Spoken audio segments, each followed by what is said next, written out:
Hello, my name is Freddie Golden, and I came by to tell you why it's good to be golden.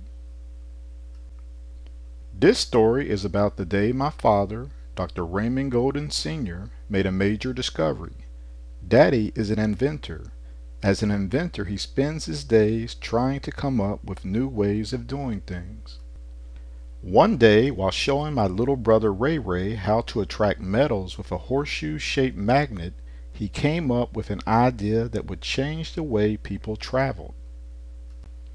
Before he made this discovery, people traveled on airplanes, in trains, and in automobiles.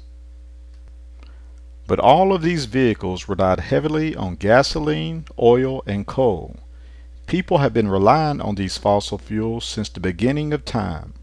Daddy wanted to change that. Like most people his age, he wondered what would happen to the human race after these natural resources were exhausted. I still remember when our area suffered a major drought.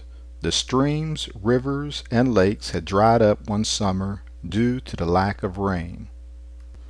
But that didn't stop people from watering their lawns or washing their cars. It didn't even stop them from shortening the amount of time they spent in their showers. The streams, rivers, and lakes ultimately returned to their normal levels, but the experience left a lasting impression on my father. When Daddy works on new inventions, Ray and I usually watch him from the observation deck overlooking his spacious laboratory, which is situated in the basement of our Tennessee home. He often waves to us with a smile on his face. We knew that Daddy was a dreamer, possessing a vision that God had placed in his heart and mind, and it would not be deferred.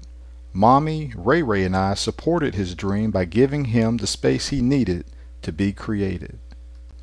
The day he emerged from his laboratory was a joyous one. Ray and I rushed over to him, Ray grabbing one of his legs, I his waist.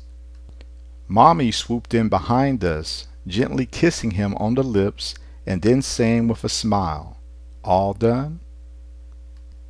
Daddy replied with a sigh, "All done." Then he started to laugh out loud. "I did it," he announced. "I did the impossible. The world will never be the same."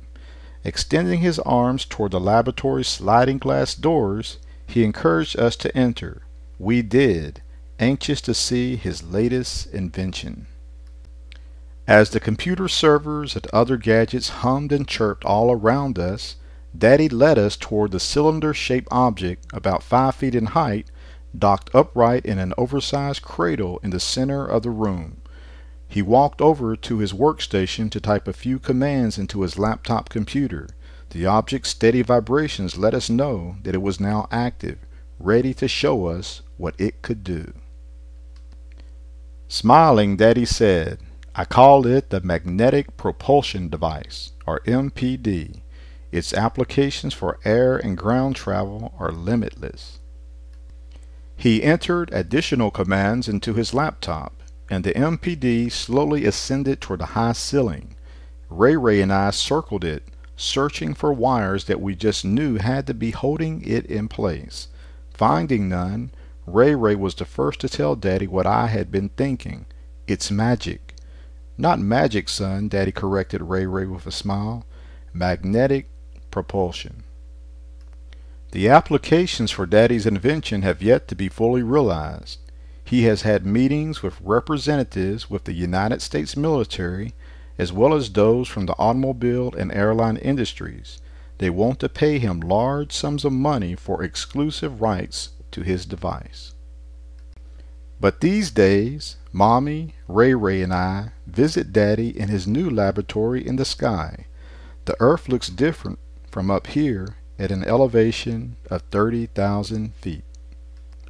With a developing legacy like this, we can only expect more than our fair share of adventure.